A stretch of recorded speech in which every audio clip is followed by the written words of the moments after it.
내 음성으로 하나님께 부르짖으리니 내 음성으로 하나님께 부르짖으면 내게 귀를 기울이시리로다. 내가 주를 찾았으며 아멘. 내 손을 들고 거두지 아니하였나니 내 영이 위로받기를 거절하였도다. 내가 하나님을 기억하고 불안하여 근심하니 내 심령이 상하도다. 셀라.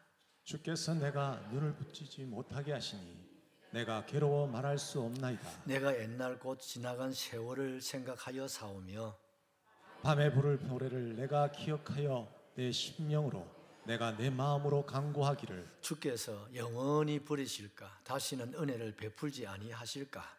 그의 인자하심은 영원히 끝났는가 그의 약속하심도 영구히 패하였는가. 하나님이 그가 베푸실 은혜를 잊으셨는가 노하심으로 그가 베푸실 긍휼을 그치셨는가 하였나이다. 셀라. 또 내가 말하기를 그는 나의 잘못이라 지존자의 오른손에 해. 곧 여호와의 일들을 기억하며 주께서 옛적에 행하신 기이한 일을 기억하리이다. 또 주의 모든 일을 작은 소리로 읊조리며 주의 행사를 낮은 소리로 되뇌이니. 하나님이여 주의 도는 극히 거룩하시오니 하나님과 같이 위대하신 신이 누구오니까. 주는 기이한 일을 행하신 하나님이시라. 민족들 중에 주의 능력을 알리시고 주의 팔로 주의 백성 곧 야곱과 요셉의 자손을 속량하셨나이다. 셀라. 하나님이여 물들이 주를 보았나이다. 물들이 주를 보고 두려워하며 깊음도 진동하였고 구름이 물을 쏟고 궁창이 소리를 내며 주의 화살도 날아갔나이다. 회오리 바람 중에 주의 우레소리가 있으며 번개가 세계를 비추며 땅이 흔들리고 움직이었나이다. 주의 길이 바다에 있었고 주의 곧은 길이 큰 물에 있었으나 주의 발자취를 알 수 없었나이다. 주의 백성을 양떼같이 모세와 아론의 손으로 인도하셨나이다. 아멘. 우리 강사 목사님 나오실 때 여러분 박수로 환영해 주시고 은혜 받으시기를 바랍니다.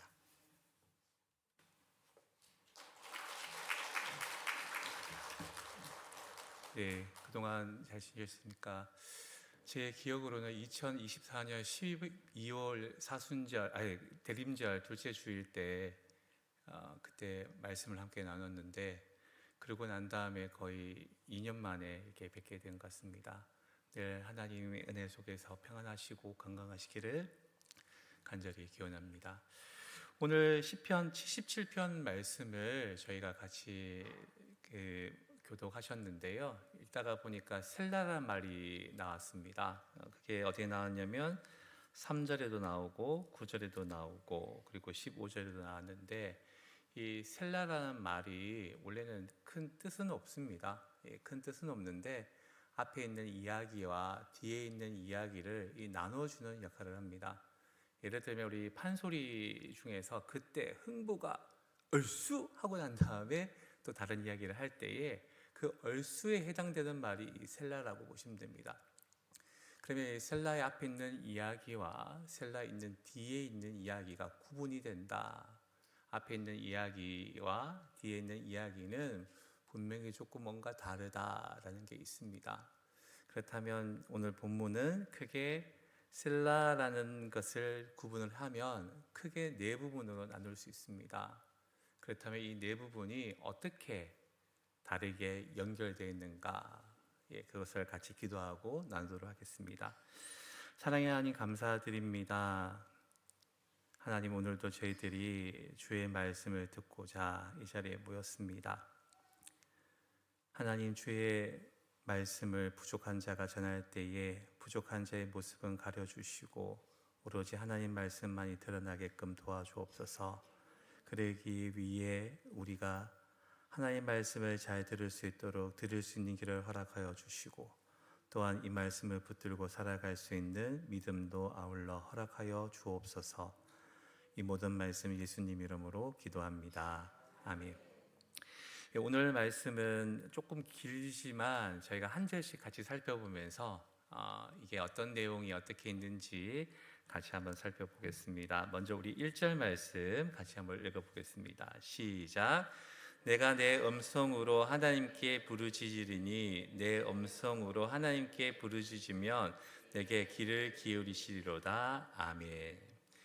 여기 시인이 이렇게 이야기합니다. 하나님께 내가 음성으로 부르짖으면 하나님이 어떻게 하시냐면 들으신다는 거예요. 이렇게 귀를 기울이고 들으신대요. 이거 아무나 하는 이야기는 아니죠. 이렇게 그래도 하나님과의 어떤 관계가 그래도 좋은 분, 신뢰가 있는 분들이 할 수 있습니다. 하나님 내 기도 들으시지요? 하나님 제가 이런 기도를 하고 있는데 하나님 제 기도를 듣고 계시지요? 응답해 줄 줄 믿습니다. 라는 게 1절에 있습니다. 그래서 이렇게 얘기합니다. 하나님께 부르짖으면 하나님께서 내게 귀를 이렇게 기울이실 것이다. 이렇게 합니다. 이것은 그냥 신뢰가 가득 찼을 때 할 수 있는 표현입니다. 시인은 그렇게 신뢰로 지금 하나님께 나아갑니다.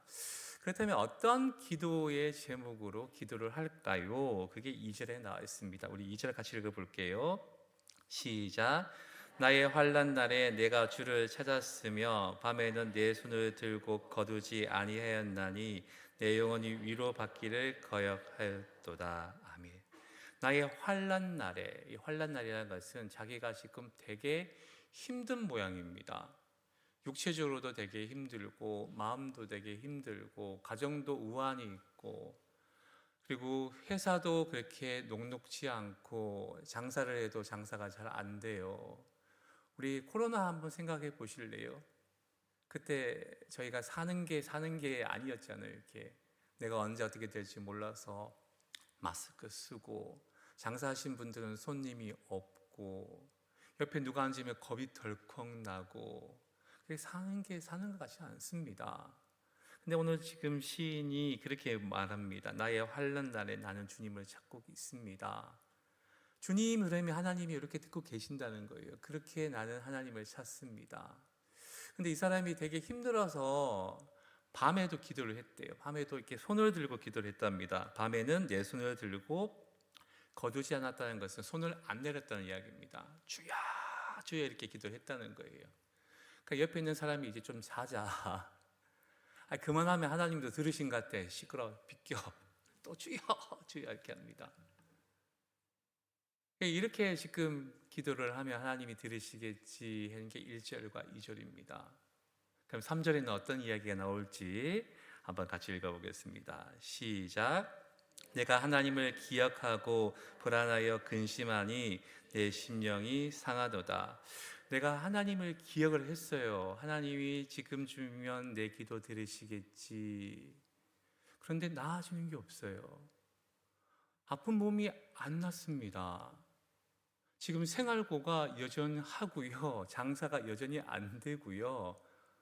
사회가 지금 뭔가 정리가 되고 뭔가가 잘 돼야 되는데 여전히 힘든 상황이 됩니다. 그러니까 하나님을 생각하면 생각할수록 어떻게 되냐면 불안해집니다. 여기 본문에 분명히 그렇게 되어 있습니다. 내가 하나님을 기억하고 불안하다. 그 다음에 어떻게 된 줄 아세요? 근심이 됩니다. 하나님 왜 내 기도 안 들으시지? 근심이 됩니다. 그 다음에 어떻게 되는 줄 아세요? 이렇게 속상합니다. 내 심령이 상하였다는 거예요. 처음에는 어떻게 했죠? 이렇게 하나님 내가 기도하면 하나님 들으시지요? 제가 기도합니다. 제가 지금 힘들지만 하나님께 기도합니다. 옆에서 누가 말려요. 이렇게 좀 자자고. 아니 나는 지금 하나님께 기도한다니까. 이렇게 손 들고 막 기도합니다. 근데 손만 아프지 기도 응답이 안 된다는 거예요. 그러니까 어떻게 됐다고 이렇게 점점 근심이 되더니만 불안해지고 나중에는 속상한 일까지 생겼습니다. 그리고 어떻게 되냐? 셀라 끝났습니다. 이 믿음이 이렇게 좋았던 사람이 뭔가 속상한 원망으로 끝나버린 게 첫 번째 단락입니다. 그렇다면 이 사람은 두 번째 단락에서는 어떻게 바뀔까? 우리 4절을 같이 한번 읽어보겠습니다. 시작. 주께서 내가 눈을 붙이지 못하게 하시니 내가 괴로워 말할 수 없나이다. 여러분 혹시 걱정거리가 있으시면 밤에 잘 주무십니까? 내일 큰 시험이 있으면 오늘 밤을 잘 주무셔요 이렇게? 아니면 내일 큰 수술이 있으면 오늘 밤에 잠 잘 주무실까요? 뭔가 우리 큰 일 있으면 잘 못 주무십니다. 또 이런 일이 또 있죠. 이렇게 누가 나한테 되게 속상하고 모욕적인 이야기하게 되면 성이 안 풀려가지고요 잠을 못 자는 경우가 있습니다. 근데 오늘 4절에 보면요, 누구 때문에 잠을 못 자냐면 하나님 때문에 잠을 못 잔대요. 어떻게 하나님이 내 기도를 안 들으시고 말이야, 어떻게 이럴 수가 있냐고. 내가 팔이 빠질 때까지 그렇게 주님을 외치면서 기도했는데 결국에는 내가 이 응답을 못 받으니까 결국에는 눈을 못 붙이게 했다는 거예요. 누가? 주님께서요, 내 눈을 붙이지 못하게 했다. 그러니까 밤새 내가 잠 못 자니까 괴로울까요? 안 괴로울까요? 괴롭다는 거예요. 그래서 사실이 그렇게 되어 있습니다. 주께서 내가 눈을 붙이지 못하게 하셨으니까 결국에 나는 괴로워서 말할 수 없는 지경에 이르렀습니다. 이제는 원망보다는 이게 뭐 좀 뭔가 하나님에 대한 어떤 그런 분노가 조금씩 일어나는 것 같습니다. 그리고 이렇게 말합니다. 우리 5절과 6절 같이 읽겠습니다. 시작. 내가 옛날 곧 지나간 세월을 생각하여 사오며 밤에 부른 노래를 내가 기억하며 내 심령으로 내가 내 마음으로 간구하기를. 그동안 지내왔던 하나님을 생각해 봅니다. 그때 우리가 아플 때 하나님께 기도했더니 하나님이 응답해 주셨어. 우리 남편 회사 잘리고 다른 회사 찾을 때에 그래도 하나님이 나중에 다시금 직장 찾게 해주셨어. 우리 애 재수하고 사무소에서 겨우 대학을 갔지만 그래도 좋은 배우자 만나서 가정 이루게 하셨어. 이런 것들을 생각해 보니까 좋은 것도 있는데 지금 왜 이 모양이라는 거예요? 아니, 옛날에는 하나님이 잘해주시더니만 왜 지금은 나한테 잘 안 해주냐는 거예요. 사람이 변하듯이 하나님도 변한 건가? 이렇게 지금 뭔가 속상한 마음을 얘기합니다. 그 당시에 6절 같은 경우에 밤에 부른 노래, 밤에 부른 노래라는 것은 자기가 가장 힘들 때 부르는 찬양을 말하는데, 예를 들면 이런 찬양이 있겠죠. 대산을 넘어 험곡에 가도 빛 가운데로 걸어가면 주께서 항상 지키시기로 약속한 말씀 변치 않네. 눈물 흘리면서 하나님 부르짖으면서 그렇게 할 때 하나님이 늘 응답해 주셨는데 왜 이제는 응답이 없냐는 거예요. 거기에 대해서 되게 속상합니다. 이게 어떻게 하나님이 이럴 수가 있지? 혹시 여러분들은 어떠십니까? 기도 응답이 늦어지시면 이렇게 속상하신가요? 근데 이 사람은 이렇게 되게 속이 상했습니다. 그리고 이렇게 이야기합니다. 우리 7절 같이 읽어볼까요? 시작. 주께서 영원히 버리실까? 다시는 은혜를 베풀지 아니하실까? 주님이 나를 버리신 건 아니냐는 거예요. 아예 아무개 철수 엄마, 영희 엄마는 지금 아픈데 기도해가지고 나았다는데 왜 나는 계속 아프냐는 거예요. 영희 아빠는 그래도 취직됐다 그러고 순이 엄마는 지금 뭔가가 잘 돼가지고 지금 하하호 하는데 왜 나는 아직도 이렇게 힘드냐는 거예요. 그런데 내가 생각해 보기에는 하나님이 나를 영원히 버리신 건 아닌가, 다시는 은혜를 베풀지 않는 건 아닌가. 이 원망해서 이제는 하나님에 대해서 막 대놓고 비난을 합니다. 하나님 이럴 수 있습니까? 이렇게 얘기합니다. 그리고 8절 또 같이 읽겠습니다. 시작. 그의 인자심은 영원히 끝났는가? 그의 약속하심도 영구히 폐하였는가? 여기 말하는 인자심은 제가 이전에 한번 얘기 드린 헤세드라는 말인데요, 서로가 서로에게 최선을 다하는 걸 말합니다. 그런데 하나님이 사람에게 이 헤세드 한다라는 이야기는 사람이 도리를 못했을 때에 그럼에도 불구하고 최선을 다해 주는 것을 의미합니다. 하나님, 제가 아파가지고 혹시나 예배 빠졌다고 지금 속상하신 거예요. 제가 드릴 거 없어서 헌금 몇 번 못했는데 그것 때문에 지금 이러신 거예요. 그래서 더 이상 인자하심은 없는 거예요. 그게 지금 8절에 나와 있습니다. 그의 인자하심이 영원히 끝났는가? 이제는 영원하지가 않고 이제 끝나버렸냐? 그 다음도 보시면요, 그의 약속하심도 이렇게 되어 있습니다. 영구히 폐하였는가? 성경에 약속이라는 말이 크게 두 가지로 나눌 수 있는데요. 하나는 서로가 서로에 대해서 하는 약속이 있습니다. 예를 들면 제가 제 친구에게 오랜만에 서울에 왔는데 오랜만에 한국에 왔으니까 우리 영화나 같이 한번 볼까? 이렇게 약속을 했어요. 근데 제 친구가 이렇게 얘기하는 거죠. 오늘 내가 몸이 안 좋아서 같이 영화 못 보겠다. 그러면 영화 볼 수 있습니까? 못 봅니까? 물론 저 혼자 볼 수 있지만 그 약속은 끝난 거예요. 또 반대로 그 친구는 오늘 이렇게 영화 본다 그러니까 어젯밤부터 예매하고 식당 예약하고 다 했는데 제가 부모님이 건강에 안 좋으셔서 못 갈 것 같다. 미안해. 그러면 그 약속이 어떻게 될까요? 이게 끝나는 겁니다. 그런데 또 다른 하나의 약속이 뭐냐면 이런 약속입니다. 한 사람이 지키든 안 지키든 상관없이 한 사람은 끝까지 약속을 이행하는 걸 말하는데 성경에서는 그 이야기를 언약이라 합니다. 예를 들어 볼까요?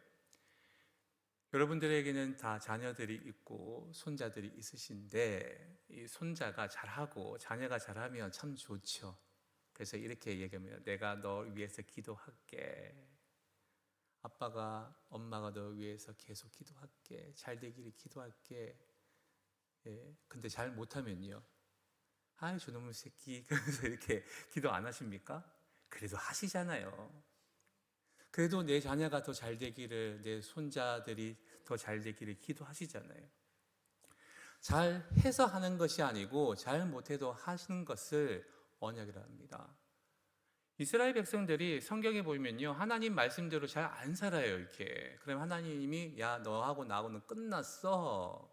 그는 언약의 하나님이 아니세요. 잘 못해도 끝까지 그들을 용서하고 끝까지 긍휼로 베푸시고 은혜로 베푸시면서 약속의 땅으로 이끌어 가신 분, 그분이 바로 언약의 하나님이세요. 그런데 오늘 본문에 나와 있는 그 약속하시는 언약을 말하는데 하나님 저하고는 그 언약이 끝나버렸나 봅니다. 뭐 제가 잘 못하니까 이제는 다 끝나버린 것 같아요. 예, 그게 지금 8절의 이야기입니다. 그러니까 점점 갈수록 자기의 속상한 마음이 커져갑니다. 왜 그럴까요? 기도 응답이 안 되니까요. 우리 9절 또 읽어볼까요? 시작. 하나님이 그가 베푸실 은혜를 잊으셨는가 노하심으로 그가 베푸실 긍휼을 그치셨는가 하였나이다. 셀라. 하나님이 베풀어 주실 그 은혜를 이제는 잊어버리셨나? 나를 잊어버리셨나? 아무개는 기억하시면서 나는 잊어버리셨나? 이렇게 이야기합니다. 그리고 어떻게 얘기했냐면 나에 대해서 너무너무 화가 나 계신가? 그래서 이제는 긍휼을 주실 것을 이제는 딱 끊어버리셨나? 그리고 난 다음에 셀라에서 여기서 단락이 끝나버립니다. 그러니까 이제 원망해서 이제는 하나님에 대해 비난을 하다가 나중에는 절망에 이르렀습니다. 처음에는 어떻게 시작했다고요? 신뢰가 하나님 내 기도하면 들으시지요 이렇게 했다가 응답이 늦어지니까 원망으로 바뀌고 원망이 늦어지니까 하나님에 대해 비난을 하다가 나중에는 절망에 이르렀습니다. 이게 어찌 보면 우리의 인생이 아닌가 생각이 드는데요. 세 번째 단락은 어떤 내용이 있을까요? 이제는 막 나가자는 걸까요? 세 번째 단락이 기대되지 않습니까? 우리 세 번째 단락 같이 한번 읽어보겠습니다. 우리 10절과 11절 같이 읽겠습니다. 시작. 또 내가 말하기를 이는 나의 잘못이라 지존자의 오른손에 해 곧 여호와의 일들을 기억하며 주께서 옛적에 행하신 기이한 일을 기억하리이다. 아멘. 그런데 이 사람이 시간이 조금 지나니까 자기가 이렇게 고백합니다. 우리 10절 잘 들어보시죠. 내가 말하기를 이는 나의 잘못이라는 거예요. 내가 잘못 생각했다는 거예요. 하나님은 나에게 이렇게 해주고 계시는데 내가 잘못 생각해가지고 하나님이 없으신 것 같아. 하나님 나 버리신 것 같아. 하나님 이럴 수 있어. 이렇게 했다는 거예요. 이것은 순전히 내 잘못이다 라고 그렇게 고백합니다. 그리고 이렇게 이야기하죠. 지존자의 오른손에, 지존자라는 것은 하나님의 능력 있음을 가리킬 때에 지존자 말을 쓰는데요. 특히 하나님의 오른손은 능력을 상징합니다. 그러면 여기에 말하고 있는 지존자의 오른손에 해라고 할 때 해는 어떤 걸 말하냐면 한 해, 두 해 할 때 1년을 말합니다. 1년, 2년 할 때 하는 그 연을 말하는데요. 하나님께서 나에게 능력을 베풀어 주셨던 그 세월들을 자기가 기억하기 시작했답니다. 우리 11절에 보시면은 여호와의 일들을 기억하며, 하나님이 나에게 해주셨던 섭섭한 것 말고 해주셨던 그 은혜, 해주셨던 그 긍휼, 해주셨던 그 사랑을 기억하기 시작했답니다. 다시 말하면 이런 거죠. 이렇게 우리 애가 아파가지고 밤새 열이 나고 내일 학교 갈 수 있을지 없을지 밤새 애 간호하고 있는데 얘가 아침에 일어나더니 엄마 배고파, 밥 줘, 학교 가게. 아멘. 우리 남편 아파가지고 더 이상 이제 아무것도 못하는 줄 알았더니만 어느 날 여보 나 출근해. 아멘. 내가 아파가지고 더 이상 이제 가망이 없다 그랬는데 어느 날 갔더니만 아유 아주머니 건강이 많이 좋아지셨나요? 아멘. 그랬던 것들이 하나씩 다시 기억나기 시작했대요. 그 순간순간 자기와 함께 하셨던 그 하나님의 모든 일들이 기억나기 시작했대요. 우리가 믿음이 흔들린다는 것은 크게 두 가지가 부족할 때 흔들리게 되는데요. 첫 번째는 뭐냐면 하나님과의 어떤 그 관계 속에서 신뢰가 없어지면 믿음이 흔들리기 시작합니다. 저에게는 아기가 4명이 있는데 이제 막내둥이가 아직 이제 9살이기 때문에 저한테 막 아무 생각 없이 막 부탁을 할 때가 있습니다. 아빠 눈 오면 나하고 눈사람 만들어 줄 거예요. 만들어 주지. 근데 그게 또 토요일 날 한참 설교 준비하고 있는데 눈사람 만들자 할 때가 있습니다. 아빠 점심 드셨죠? 자, 저하고 눈사람 만들어 가요. 그러니까 제가 한번 이야기합니다. 아빠가 내일 설교 준비를 해야 되는데 아빠 지금 제가 신발 신었어요. 이렇게 얘기합니다. 얘 머릿속에는 뭐가 있냐면 우리 아빠는 약속 꼭 지키는 사람이야. 아무리 바빠도 약속 꼭 지키는 사람이야.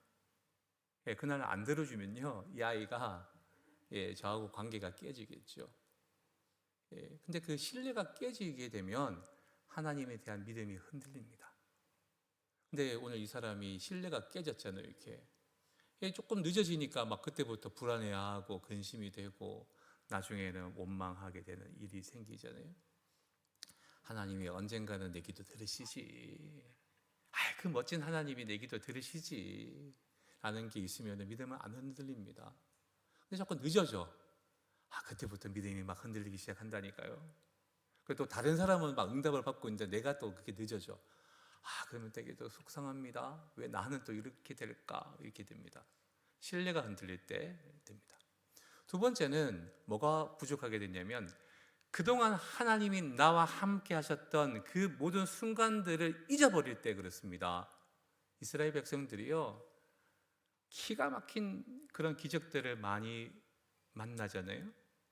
그러면 하나님이 계셨군요 이러다가 어느 순간 다 잊어버린다고요. 그러면 어떻게 될까요? 원망합니다.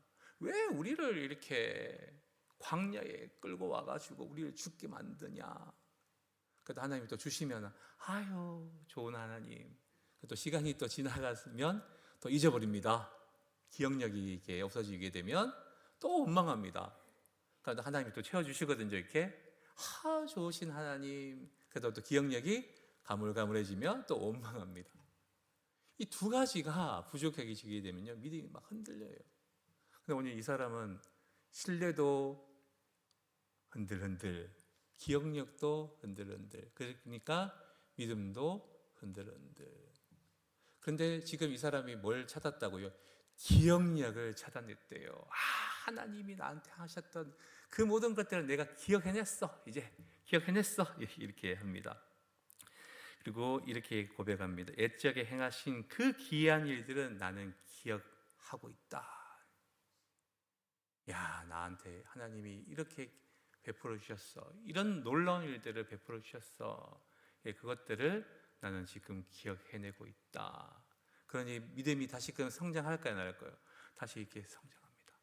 요만큼씩 성장하는 게 아니고요, 다시 이렇게 성장을 합니다. 절망이 있는 순간이 다시금 회복이 됩니다. 그리고 이렇게 이야기합니다. 우리 12절 같이 읽어보겠습니다. 시작. 또 주의 모든 일을 작은 소리로 읊조리며 주의 행사를 낮은 소리로 되뇌이다. 아멘. 방금 제가 얘기 드린 대로 주님이 나에게 베푸신 모든 일들을 작은 소리로 이야기하는 거예요. 그때 힘들었었는데 하나님이 그때 나에게 5만 원을 주셨어.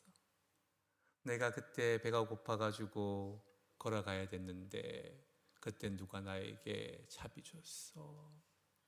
그때 내가 너무너무 힘들었었는데 그걸 누가 알더라. 그래서 사람포를 보내줬어. 이런 것을 하나씩 하나씩 작은 소리로 기억해야 됩니다. 그리고 그것들을 되뇌인답니다. 그 사람포. 그러면서 자기가 기억하고 나니까 이제 어떻게 되는 줄 아세요? 이렇게 13절 또 읽어보겠습니다. 시작. 하나님이여 주의 도는 극히 거룩하시오니 하나님과 같이 위대하신 신이 누구오니까. 하나님이 가르치신 그 가르침은 세상과는 구별되는 거룩한 말씀이래요. 이 거룩이라는 것은 구별된다는 이야기거든요. 세상의 가르침은 이런 거라면 하나님의 가르침이 이런 겁니다. 그 구분되는 그 하나님 말씀 너무 좋아요. 이렇게 고백이 됩니다. 좀 전까지는 나를 버리셨냐, 이제는 뭐 나를 잊으셨나 이렇게 얘기했던 사람이 기억해내니까 하나님에 대해서 찬양을 하기 시작합니다. 그리고 이렇게 합니다. 하나님과 같이 위대하신 분이 누가 있을까? 놀라운 고백이 아닐 수 없습니다. 하나님에 대한 그 고백이 기억으로 말미암아 나와 함께 하셨던 그 하나님으로 말미암아 다시금 신앙의 회복이 됩니다. 그리고 14절, 15절까지 또 읽겠습니다. 시작. 주는 기이한 일을 행하신 하나님이시라. 민족들 중에 주의 능력을 알리시고 주의 발로 주의 백성 곧 야곱과 요셉의 자손을 속량하셨나이다. 셀라. 주님은 기이한 일을 행하신, 우리가 상상을 할 수 없는 놀라운 일을 행하신 하나님이셔. 그래서 이 하나님은 우리 이스라엘의 하나님뿐만 아니라 이 모든 세상의 많은 민족들이 알아야 돼. 그래서 많은 민족들이 우리 하나님에 대해서 알길 원해. 그래서 그렇게 이야기합니다. 민족들 중에 주의 능력을 알리신다. 그리고 이렇게 말합니다. 주의 팔로, 하나님의 능력으로 주의 백성 곧 야곱과 요셉의 자손을 속량하셨다. 여기 말하는 야곱과 요셉의 자손은 우리가 출애굽을 보시면 이렇게 분명히 구분이 되어 있습니다. 먼저 애굽 땅에 와 있는 요셉과 요셉의 자손들이 있고요. 나중에 2차로 야곱과 야곱의 아들들이 애굽 땅에 와서 그렇게 정착하게 되는데, 그래서 그게 둘로 나눕니다. 야곱의 자손들과 요셉의 자손들. 그러면 이게 야곱과 요셉의 자손이라고 했을 때는 출애굽했을 때에 그 당시에 이스라엘 사람들을 가리킬 때 쓰는 표현입니다. 그 출애굽만큼 극적이고 출애굽만큼 그렇게 하나님의 능력이 난 사건은 없어요. 10가지 재앙을 통하여서 바로가 손들게 하셨잖아요. 하나님이 위대하시라는 거, 하나님이 놀라우시다는 거, 하나님만이 이 온 우주를 다스리신다는 것을 알렸던 사건이 출애굽 사건 아닙니까? 그러면서 이스라엘 백성들을 속량해내셨다는 것을 누가 기억해낸다고요? 이 시인이 기억해냅니다. 와, 우리 하나님 그런 하나님이셨는데 내가 요거 해결 안 된다고 해서 원망했던 게 너무 부끄럽습니다. 그러면서 셀라에서 끝납니다. 우리 생각해보면 이렇게 절망에 있는 순간이 갑자기 이렇게 회복되는 것은 그동안 나와 함께 하시던 하나님을 기억해내는 거, 거기서 출발이 됩니다. 기억해내니까 다시금 회복이 돼요. 그러면서 다시금 이 비슷한 일이 생기게 되면 또 하나님이 그렇게 해결해 주시겠지라는 어떤 그런 기대가 생깁니다. 우리 그러면 이제 마지막에 어떤 내용이 나올까? 우리 한번 같이 또 보시겠습니다. 먼저 이렇게 16절부터 읽기 전에 우리 출애굽기에서 가장 큰 역사 중에서 가장 스펙타클하고 놀라운 사건을 하나 이야기하라 그러면 이 홍해가 갈라진 거 아닐까 싶습니다.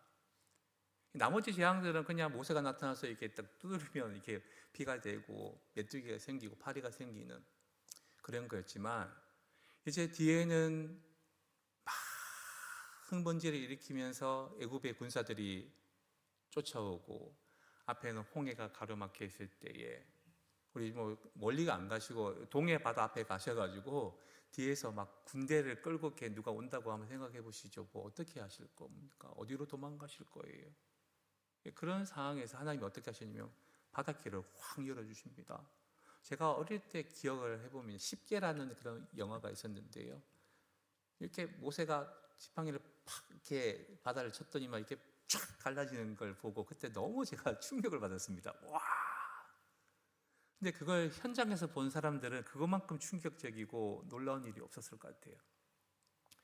가장 귀한 일이 지금 이 16절부터 이 18절까지 이어지고 있는데, 다시 말하면 홍해가 갈라졌던 그 사건을 이렇게 묘사하고 있습니다. 우리 그래도 한번 읽어보시죠. 16절부터 18절 같이 읽겠습니다. 시작. 하나님이여 물들을 주를 보았나이다. 물들이 주를 보고 두려워하며 깊음도 진동하였고 구름이 물을 쏟고 궁장이 소리를 내며 주의 화살도 날아갔나이다. 해오리 바람 중에 주의 우레소리가 있으며 번개가 세계를 비추며 흔들리고 움직였나이다. 홍해가 갈라졌을 때의 모습을 이 시인이 가장 시적인 표현으로 그렇게 얘기합니다. 물이 막 주님을 보고 두려워서 야야 물러서 이렇게 막 갈라졌대요. 그리고 구름이 막 물을 이렇게 갈라지도록 하게 되고, 그리고 여기서 날아오는 화살이 아니라 주님의 화살이 그들을 다 공격하게 하는 그런 모습. 그런데 18절 같은 경우에는 하나님의 인재를 나타내는데요. 출애굽기를 보시면 하나님이 백성들 앞에 나타날 때는 불이 나타나거나 아니면은 땅이 갈라지거나 구름이 자욱하거나 이런 자연현상이 있습니다. 그래서 18절에 보면 해오리 바람 중에 주의 우레소리, 번개, 땅이 흔들리고 움직였다.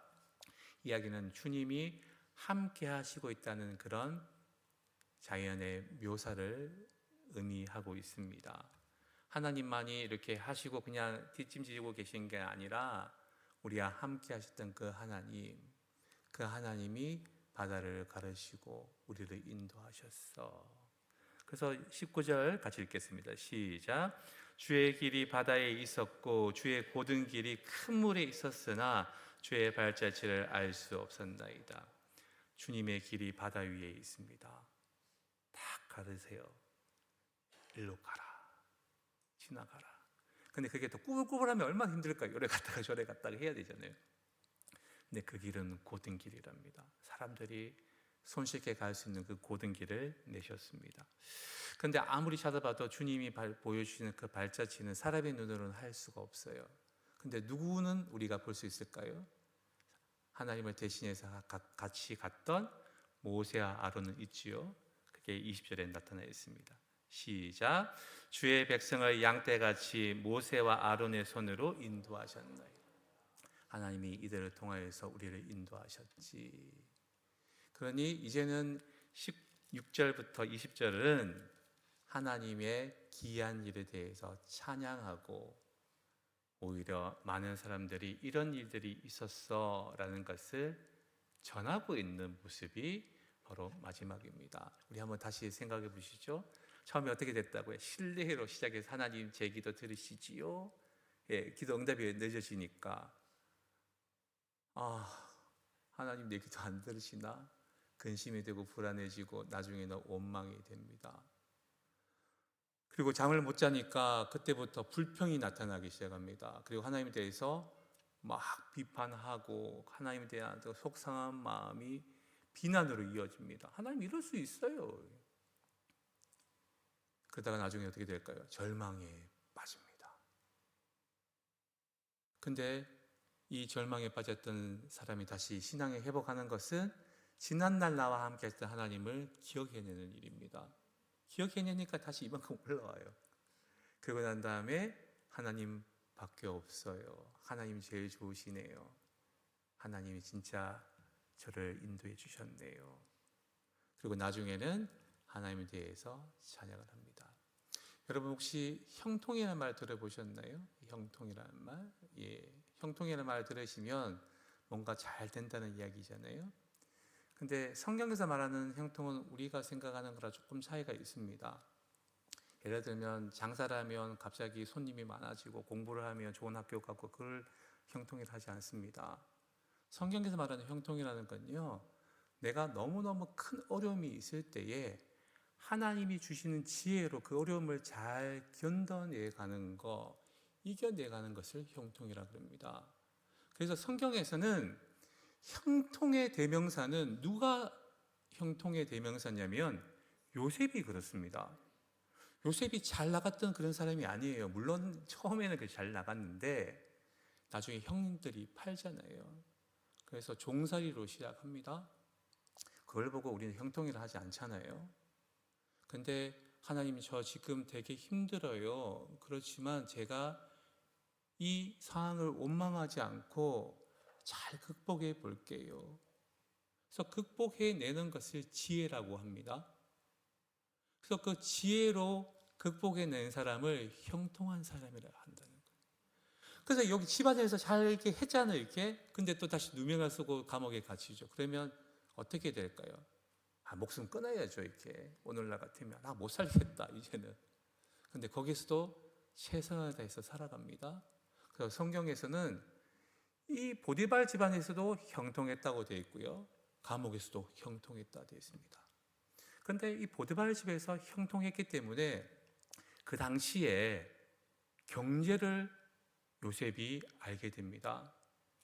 예를 들면 감자가 어디에 감자가 좋고 고구마가 어디께 좋고 양파는 어디께 좋으며 어떻게 우리가 물건을 사고 해야지 된다는 것을 가정 총무일 때 다 배웁니다. 감옥에 있을 때 뭘 배우느냐? 정치를 배웁니다. 정치계 거물급들을 다 만나게 됩니다. 술 맡은 관원장, 떡 맡은 관원장 다 정치계의 거물급이에요. 오늘날만 다 장관급입니다. 그분들을 통하여서 어떻게 돌아가는지를 압니다. 그랬을 때 총리가 되면 이 정치와 경제를 다 같이 굴릴 수가 있는 거예요. 꿈의 몽 잘했다고 한 가지로 하지는 않습니다. 이 형통이라는 것은 고난이 있을 때에 하나님 주신 지혜로 잘 이겨내는 거 말하는데, 오늘 우리가 잘 이겨내려면 어떻게 될까요? 지난날 하나님이 이렇게 해주셨는데 그러면 또 이렇게 어려움이 있을 때 어떻게 해야지? 그렇게 했을 때 우리는 형통할 수 있습니다. 찬송가 나의 갈 길 다가도록 예수 인도하시니 내 주 안에 있는 긍휼을 어찌 의심하리요. 믿음으로 사는 자는 어떤 일을 만나도 쓰러지지 않는다. 거기에 보면 형통이라는 것이 그 어려움 속에서 그것을 극복해낼 때 하는 그 표현이 형통입니다. 그런데 오늘 이 말씀을 생각하시면서 우리는 힘들 때마다 뭘 해야 될까요? 이렇게 지난날에 하나님이 나에게 해주셨던 그것들을 기억해내야 됩니다. 그러면은 우리의 믿음이 흔들리지 아니하고 끝까지 하나님 붙들고 살아갈 수 있습니다. 함께 기도하겠습니다. 사랑하는 하나님, 어려움 속에 있을 때에 주님을